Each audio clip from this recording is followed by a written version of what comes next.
Hey guys, welcome back. So today we're gonna be doing the live session as I advertise through the different social media channels. So this one's gonna be a new series. I'm gonna be doing of live questions and also some questions I've been getting from my community offline to cover different topics. So usually I'm planning to do this on Tuesdays. It's gonna be on Tuesday every week at 4 p.m. GMT UK time.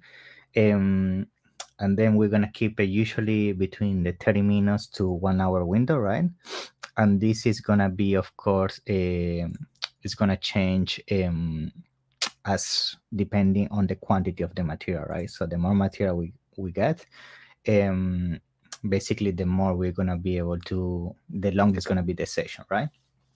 Also, I know I have a, of course, in the community some people that is just Spanish speakers, and for that I have planned sessions on Thursday.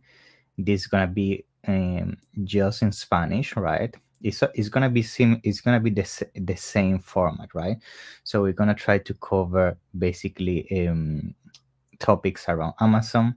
Then also gonna be able to ask specific questions, and in some specific sessions, I also gonna make sure basically to cover specific topics and also news or new strategies that are coming up into the Amazon space. Okay, so I'm just gonna wait for more people to join, and then we're gonna jump into this question straight away, right? So in terms of questions, um, usually what I do with the questions is I gather questions from either my clients, my community, and also during the live sessions, and then I do kind of a master list, and then I just go through the questions, right? And then of course, if other specific topic or question raises during the session, also gonna be able to address that for you. Okay, good. So I'm just gonna give it maybe 1 minute, 1 2 minutes more, and then we get started. Okay, also feel free to ask any question. I mean, there isn't anything as a stupid question. I know some people might be concerned about asking specific questions. Everybody um, can be getting started on this, so I understand if some question could be basic, but don't be afraid. I'm here to help you, and any question you may have, I'm gonna be here to support you. Okay.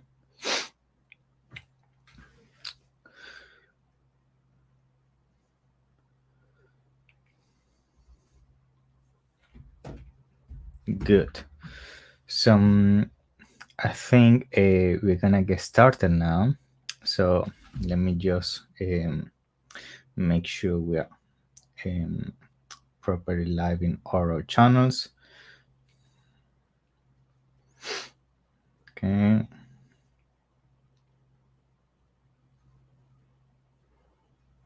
Let's see.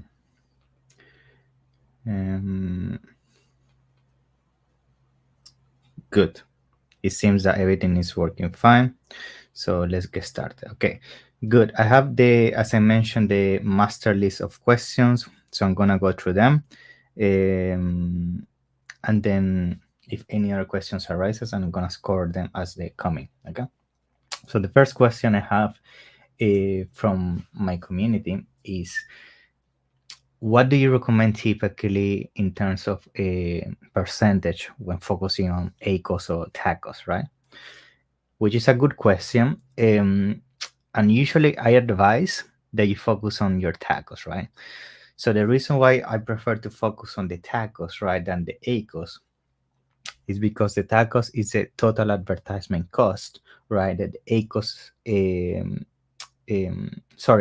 TACOS is total advertisement cost to our sales, and ACOS is just the advertisement cost. So the main difference is that the TACOS is taking consideration all your sales, which is going to be your organic sales and your advertisement sales, and then from there it's going to calculate the percentage of which budget is being spent of that overall revenue to be put towards a advertisement.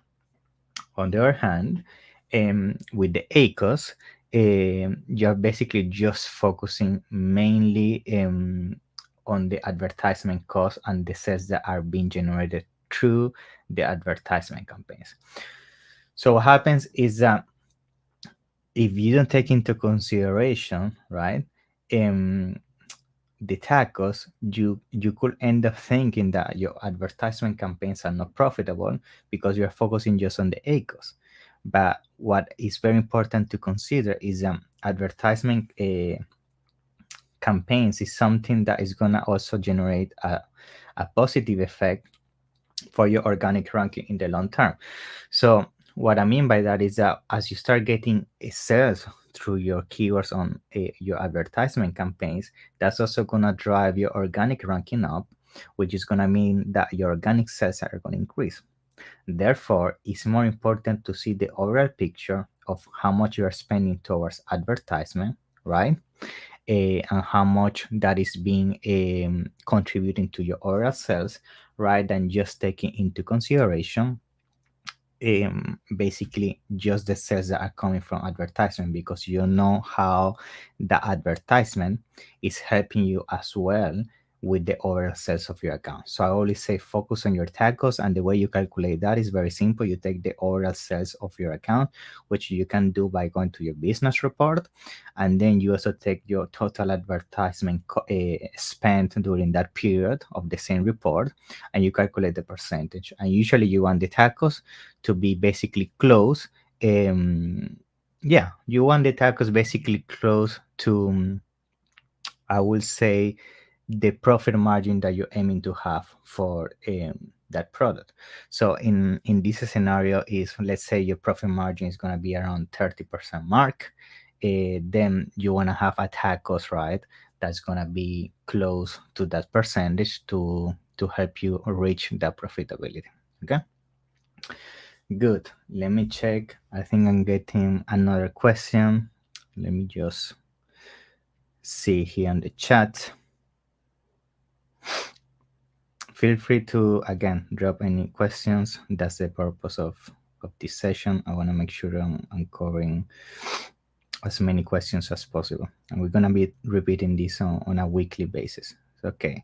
The next question is going to be, um, let me check. Okay, good. What's the main? Okay, I see. My listing is related to a dog item, and I want to know if it's efficient to repeat the word dog in this case multiple times on the title. Is that it's fine? Is the mainly question. So usually, what advice is when optimizing your listing, right, and selecting the keywords for your title in this specific question. Yes, you can repeat in this case the keyword dog. Let's say you're selling a dog toy, right? You want to have the keyword dog multiple times in your title, but at the same time, you want to avoid the, the multiple repetition without any strategy in mind. So usually what happens is that let's say you're selling this dog toy and you put dog more than 5 6 times. If you're not doing it for the purpose of covering specific phrases, you are taking away a important space in the title that could be used to optimize towards other keywords. So the only way I would advise you to repeat the same keyword over and over is because you're trying to cover specific phrases, which is also important to cover an exact match on your title. So going back to the dog toy example, let's say okay, you are doing the dog toy, right? Maybe you want to have dog toy as a keyword, then you want to have a dog toy for chewing dog for chewing, or strong dog toy. So you see the idea. You are repeating the keyword dog, but it's mainly for the purpose of repeating the phrase, right? Not having dog as a by itself, which is not efficient at all. And I wouldn't advise you to do that. Okay. Good. So hopefully that answers your question. Thank you very much. Okay, let me see which other question. we have, okay, we have the question, why is the which is one question I got from one of our clients. So what is the main difference between phrase and broad match? So this is a very good question. Basically, of course, is a type of match, right? um, that you're gonna basically consider when doing any kind of um, PPC campaign, mainly, right?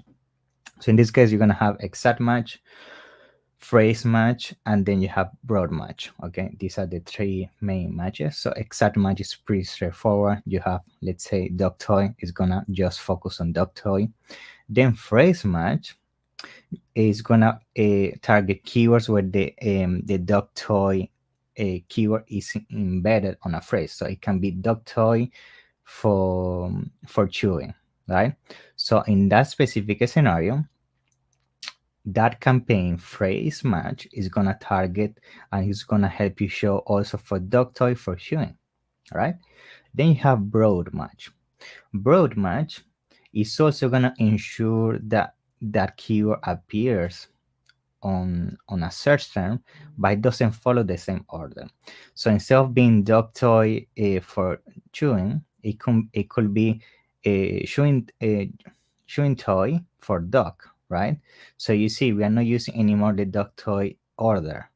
Dog toy as a keyword is being distributed on that phrase, but it's in a completely different order. It's not being basically kept consistent as a phrase. So that's the main difference. Hopefully that's clear. Okay, let me see which other question I'm getting. Okay. Okay, good. The question I'm being asked is, what profit tracking tool do you use? So to track profits, usually it depends, of course, on the client. Some clients or people prefer to track the profits by themselves in terms of using the reports. But I would advise to use software tools because it's the best way to have a more granular understanding of basically how your products are performing and what are your real margins. Because let's be honest, Amazon have so many hidden fees that most people don't even notice on normal reporting. What I mean normal reporting is the Excel reports, and therefore I would advise you to use a software that can help you take all this information from Amazon, your Amazon account back end, and it's gonna help you really understand the reality of it. So based on your question, I can see here, I would advise you that you use a Helium 10. We use the profits. That's the one we recommend. I mean, it doesn't mean that's the only one you can use. There are many tools out there that are very good. It really depends on what you think is going to be more beneficial for you, because as we all know, each tool works different for each person. So have a look, give it a try to different ones. If you want, you can start with the Helium 10 one, and then you can go from there. It's called Profits, and it's gonna basically connect to your Amazon account.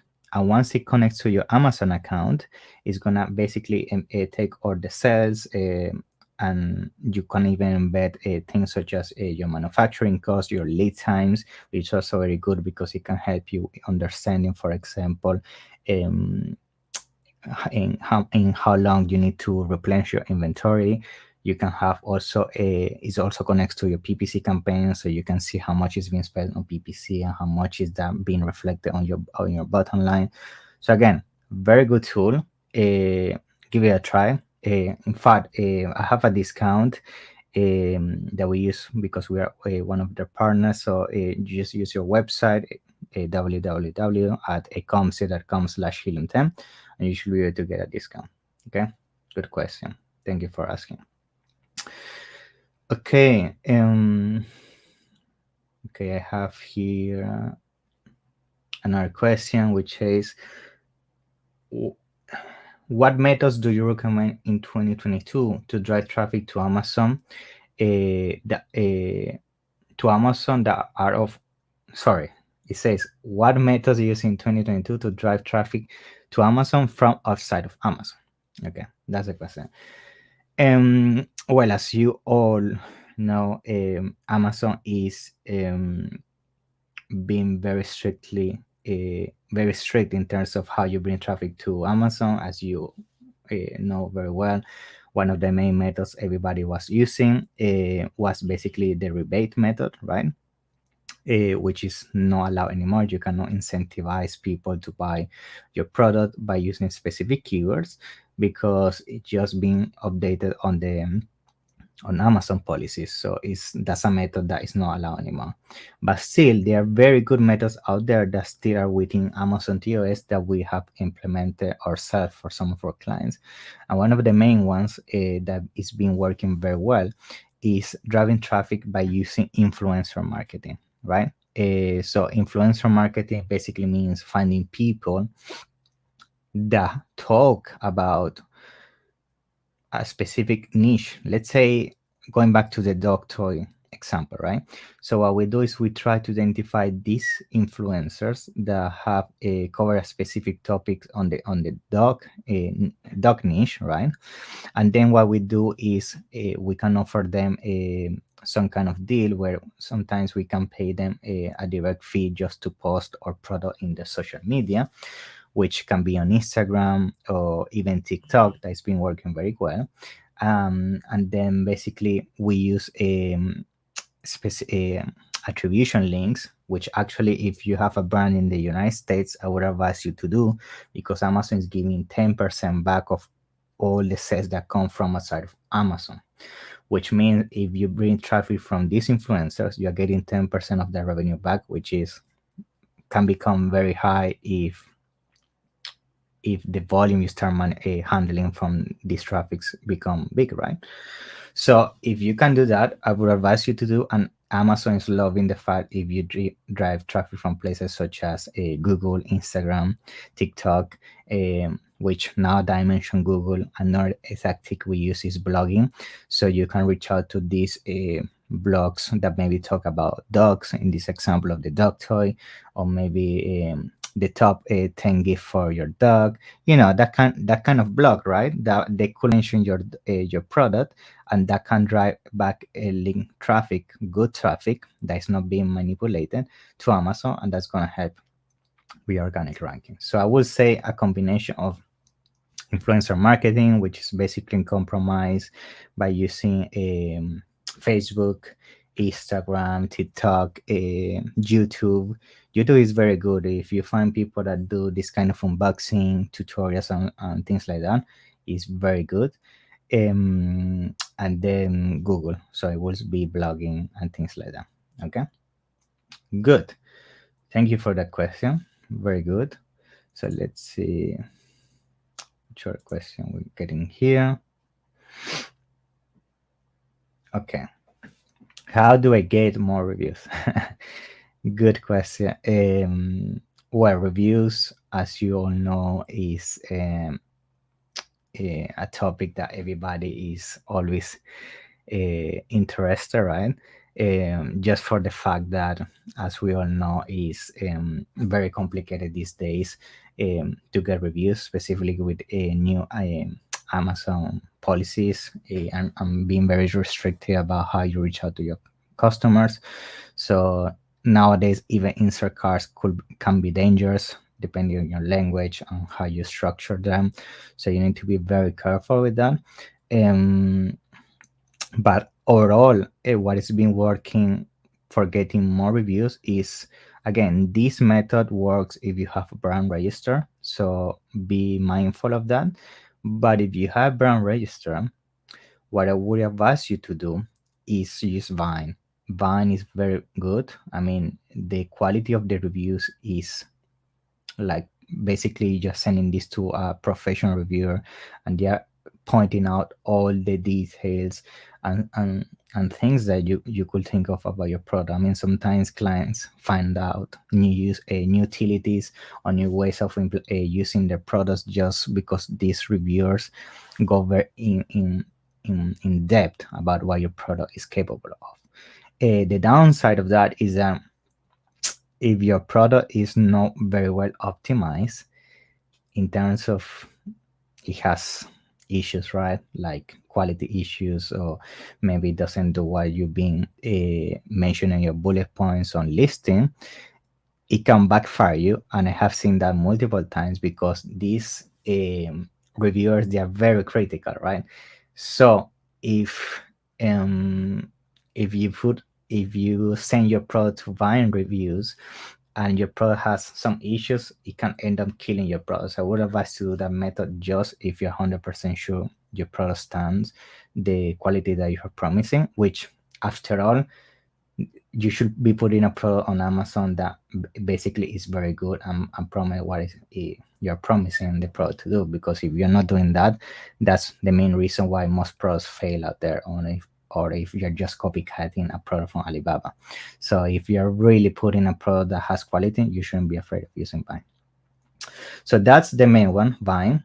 Then with inserts, again, you can always be, as long as you are very transparent with your inserts, like, feel free to share your honest feedback, it really supports us, the typical message, that also tend to help. I mean, I'm not gonna say it's gonna have hundreds or thousands of reviews. Conversions are slow, but it's always good to mention. And then the number three, which you will be surprised to know that a lot of people don't use the feature within Amazon to actually request again reviews to your customers. Because I know that Amazon already does request reviews for you in some instances, but if you go to your orders, in fact, right now to your Amazon Seller Central account, go to your order section, and in there you're gonna find that inside each order, Amazon gives you the option, right, to basically request another review, right? And this is one that is being giving huge conversions because it's basically first of all an email coming from Amazon. So most likely it's not gonna end up on the junk email of the people. So people is gonna open it also because they trust the Amazon as an email, right? And it tends to have good conversion. So I would advise you to also do that. And other than those three, there are other strategies out there that are started to get cooked in the sense that are being designed, because I'm sure you guys have seen that in the States, email marketing is coming up now. It's still unknown how we can leverage these to reviews because it's being very restrictive. But I'm pretty sure in the following months, new strategies are gonna come up with this new email marketing tool from Amazon, which of course is always gonna be on the lines of asking honest reviews, but I think it's gonna give a more direct communication with your past clients, which is also gonna be great for launching new products. Okay. Hopefully that answered the question.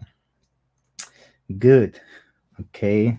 I have another question here. Actually, on my phone, I have the other question. Let me load it up.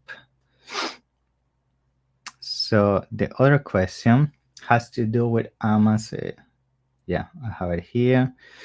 So the question has to do with Amazon PPC. Okay, good. So Amazon PPC. The question is, how often should I optimize my PPC campaigns?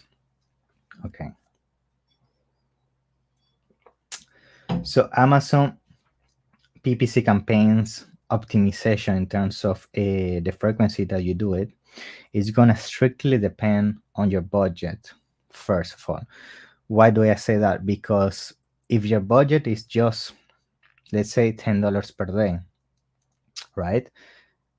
There is no point checking every 2-3 days, because every 2-3 days you're gonna have $30 worth of data, which based on today's cost per click, we're talking about 20-30 clicks.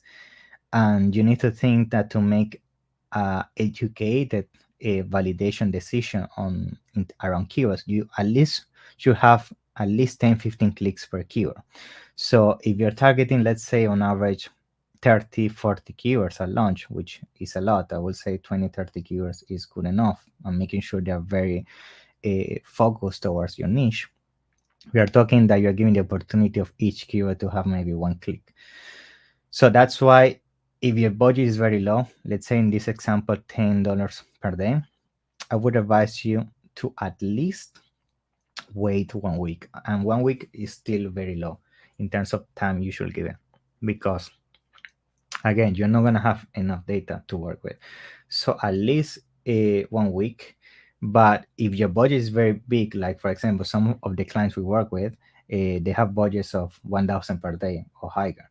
So in those instances, of course, we try to check it as often as possible, because if you have a budget very big, that means small changes are gonna give results straight away, because the budget is gonna give the room for the Amazon algorithm to play out, right? But if the budget is low, yeah, you're gonna struggle if you try to change it very often. And in fact, trying to optimize your campaigns a lot, which I think people have the mentality that, yeah, if you check it daily and you optimize it a lot, it's gonna actually be efficient. Well, it's not, because if you try to optimize based on just for the sake of doing it, right, and following the data, as my friend Casey Goss says, follow the data. You're gonna end up just guessing and removing keywords or adding keywords and things that you're doing just based on your perception of the campaigns rather than what the market is telling you. So always give time, and I'm sure that it's gonna eventually get there in terms of the performance, as long as the market is accepting your product and the conversions are there. Which is also very important, by the way. Now that we're in PPC, remember, guys, PPC is meant to drive traffic to your listing, right? PPC is not something that's gonna save your product, or PPC is not something that is gonna bring all the sales for you. PPC there is to enhance the sales of your product, right? Because I have a many time discussion with people that say, "Oh, I'm doing PPC and doing everything, but still my sales are not going up." But remember, your sales, in order to go up, it also gonna be highly dependent on your conversions, right? So you could have 2,000 budget per day, but if your conversion is not there, it's not gonna work. And in fact, it can actually end up hurting you, because if you keep sending traffic to your listing and you don't convert, Amazon is gonna see that as a signal that people basically don't like your product. And that's going to affect the way you organically rank, your campaigns perform, and then it's going to be a negative snowball effect from there. So I rather focus, of course, of making sure that the traffic is valid, but also that the conversion is there. And if it's not there, usually it can be image, price, and mainly optimization of the product, and making sure you're highlighting the product as you should, and the images are on point, because images is number one thing for sure on Amazon. If images are not there, we tend to see conversions to be very poor. So always have that into consideration. Okay, good. Let's see which are questions we're getting. Thank you for the questions, by the way, guys. Okay. Okay, good. So we have another question which says, is around A+ content, right? So the question is the text on the A+ content indexing on Amazon? And the question is, yes, the A+ content text index on Amazon. In fact, I'm pretty sure you're referring to the text, not just the normal text, also the text of the images. You know that when you put images on A+ content, right? You're gonna find the option to put text behind an image, right? Which is basically when you put it's like when you put images on a website, that you put the back end search terms that help for Google indexing ACO. It's the same here. So these keywords, we have found actually the index. We have tried to put keywords that they are nowhere in the listing. We put them in the A plus content, and boom, magic, somehow they appear. So definitely give it a try, put keywords in there, and I'm sure that it should help with conversions in terms of indexation for those keywords. Okay, good. Let's see, I have another question here on the laptop. It says,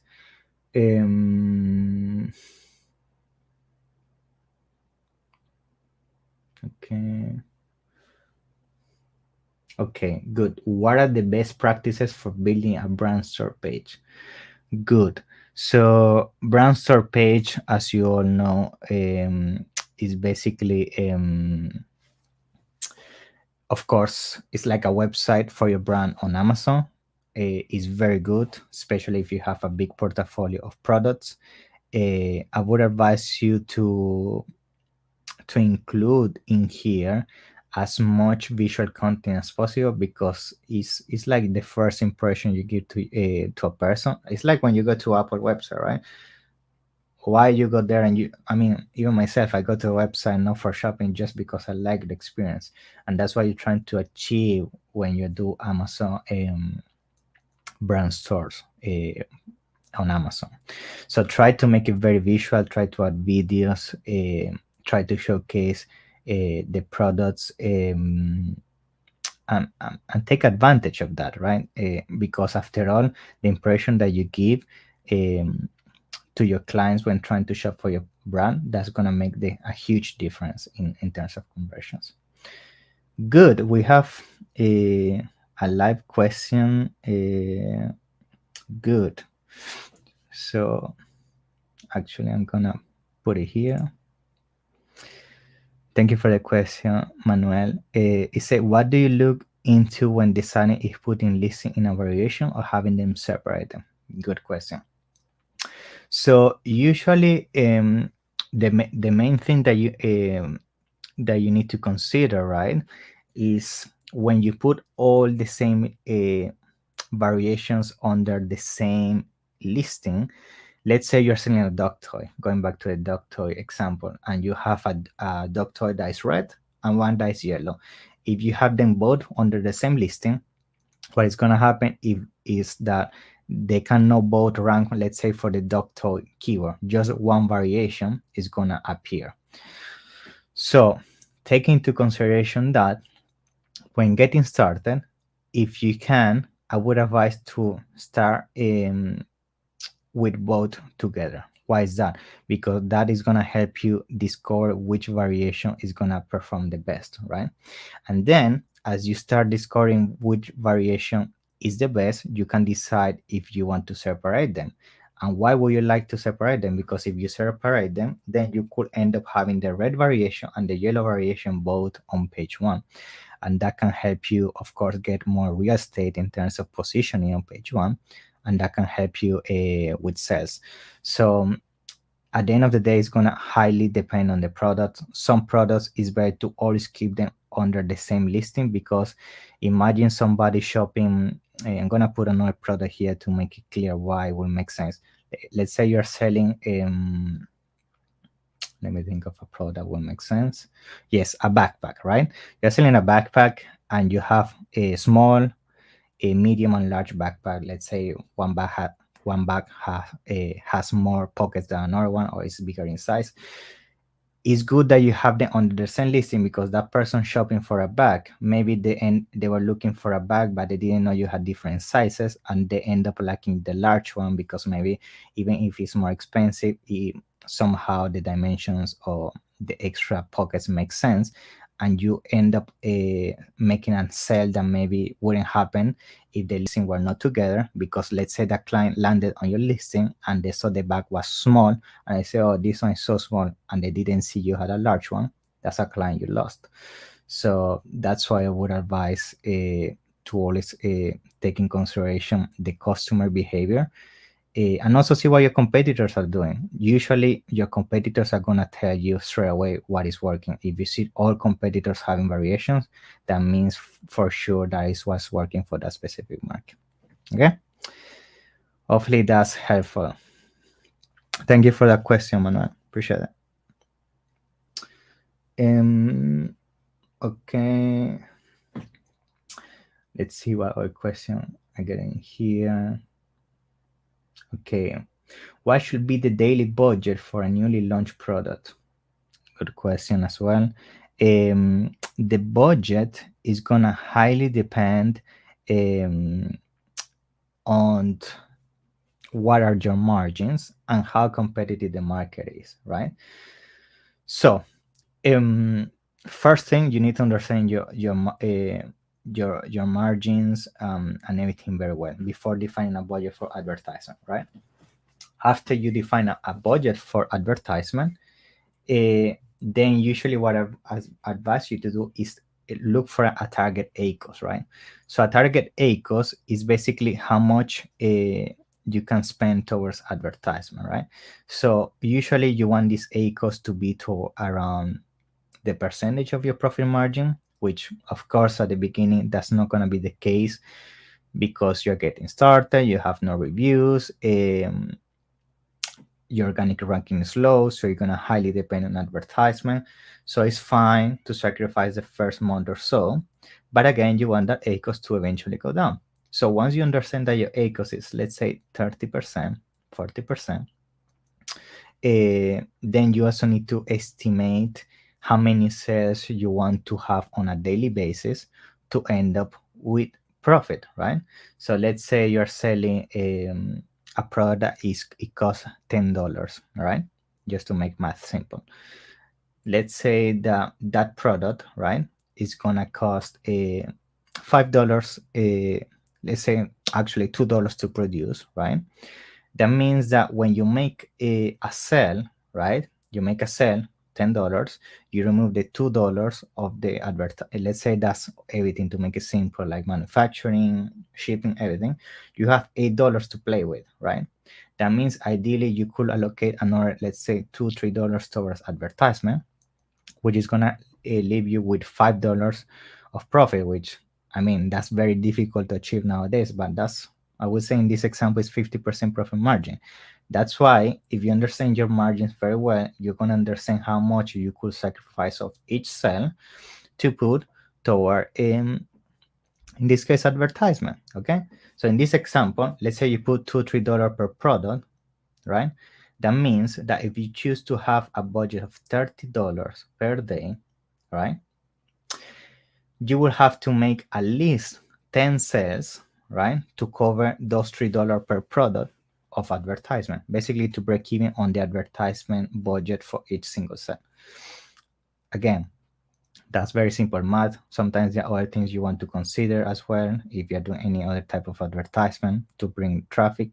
But simple math is like that. You calculate your margins, you see how much you can put towards advertisement, and that's how you define your daily budget. And again, this daily budget most likely is gonna change a lot based on performance. So don't think it's a hard limit. It's gonna be dynamic for sure. Okay. Good. We have another 2-3 questions and we are done. So if you have other questions, feel free to send them either by email like these ones or on live. Okay. This other question says, how many units we can say to FBA as new seller? Okay. So as you all know, inventory was limited for new sellers a few months back. Thankfully, Amazon removed this limit, right? So, which is great news. I mean, it means now you're gonna have more freedom in terms of the amount of units you can send to Amazon. So, if I'm not mistaken, right now on most accounts you have 1,000 units, I believe.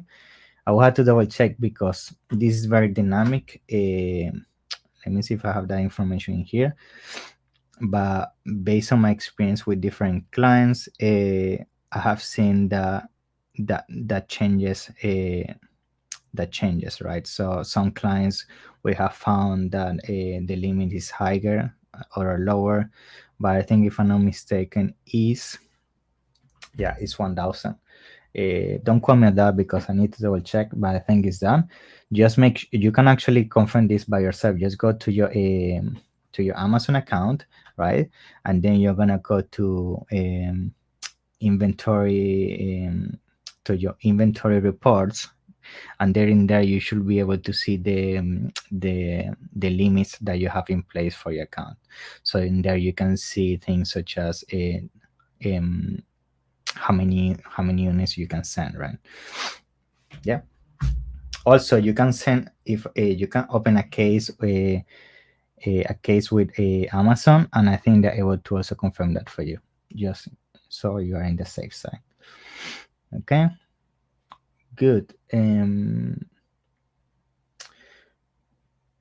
we have a last question before we end the call. So this one says, when doing category targeting, right? Do you transfer these ASINs? Category targeting, for those that don't know, is a kind of product targeting, right? So basically, you target specific categories. In this example, dog toys, and then you can find winning ASINs, right? So once you identify these ASINs, basically what it's gonna help you to do is it's gonna take. I mean, as you see the performance of these ASINs, usually what we do, which is referring to the questions, you can isolate those from your category and put it on a product targeting campaign, which actually I advise to do, but I wouldn't advise to negate them on the category one, because most people have the misconception that you end up competing between your campaigns, which is not the case. Usually what happens is more an impression division, I would say. So what I'm trying to say is that instead of all impressions coming from one campaign, they can end up splitting between two campaigns because you are targeting the same ASIN. But I will still not negate it, because sometimes that even happens with automatic campaigns. You could end up finding good keywords, you transfer that to exact campaign, but you never get the same performance. And that's just how algorithm works. Sometimes campaigns based on history and performance are gonna perform better for one keyword than other campaigns. So that's why don't negate it. Just transfer that to a new product targeting campaign. Use a higher bid to put more focus on that new campaign, but still you could end up seeing that the category campaign could still drive some traffic through the ASIN at lower cost per clicks, which is fine. Just keep an eye on it, and as long as both campaigns make sense, just keep both campaigns running. So no problem with that. Good question, by the way. Good. So I think that should wrap everything for today. We're running for close to 45 minutes. So as I mentioned on the beginning of the session, I'm gonna try to keep the sessions between 30 45 minutes. I mean, it's not fixed. Sometimes it can be longer if there are definitely more questions, right? Or other topics that are gonna require more time. But on average, that will be the case. So I'm gonna try to stick to the schedule, which is Tuesdays of 4 p.m. GMT UK time. And yeah, if you have, by the way, if you have questions before the call, which is in fact how I have all these questions, is people reaching out to me in social media or through a website, just feel free to drop the questions, and then what I do is create a master list and cover them on this call.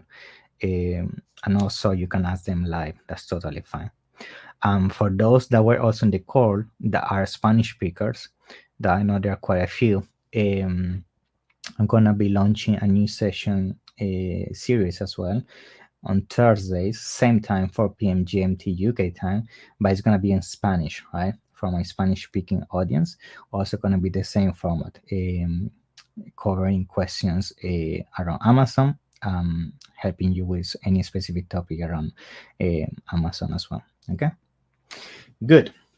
So that will be everything for today, guys. Thank you again for joining. Hopefully you found everything very useful. Feel free to like and subscribe on all our social media channels. If you have any questions, feel free to also reach out to us. Our team is going to be more than happy to help you. Remember, if you're a first time customer, we're going to give you always your first consultation for free. You can ask anything on that first consultation, and then if we find that we can work for you, of course we're going to be more than happy to help you. Good. Thank you. That's everything. Have an amazing day. Okay, thank you for joining, guys. Bye bye.